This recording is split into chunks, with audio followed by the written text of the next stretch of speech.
22 গজে প্রতিটি ছক্কা এবং উইকেটের বিনিময়ে 1 লাখ রুপি করে দেয়া হবে গাজার শিশুদের। এবারের পিএসএলে এমন এক সিদ্ধান্ত নিয়েছে মোহাম্মদ রিজওয়ানের দল Multan Sultans. 12 April Pakistan super league পিএসএলের 10ম আসরের নিজেদের প্রথম ম্যাচ খেলেছে ফ্র্যাঞ্চাইজি দল মুলতান সুলতানস, আর তাতেই দেখিয়েছে ব্যতিক্রমী এই মানবিকতা। শনিবার করাচি কিংসের বিপক্ষে পিএসএলের প্রথম ম্যাচের টসের সময় এই উদ্যোগের ঘোষণা দেন মুলতান অধিনায়ক মোহাম্মদ রিজওয়ান। পরবর্তীতে ফ্র্যাঞ্চাইজি মালিক আলী তারিন তাদের ফেসবুক এবং টুইটার পোস্টে বিষয়টি নিশ্চিত করেন। ফিলিস্তিনের জন্য কাঁদছে মানুষের হৃদয়।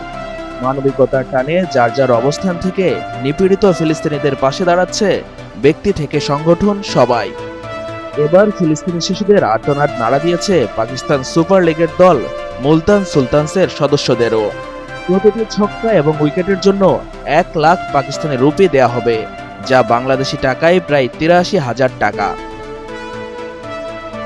করাচির বিপক্ষে প্রথম ম্যাচেই মুলতানের ব্যাটসম্যানেরা হাঁকিয়েছেন 7টি ছক্কা এবং বোলাররা নিয়েছেন 6টি উইকেট। সেই হিসাবে প্রথম ম্যাচ থেকেই মোট 13 লাখ রুপি গাজার জন্য অনুদানের ঘোষণা দিয়েছে দলটি। তবে মাঠের লড়াইয়ে জয় পাননি রিজওয়ানরা।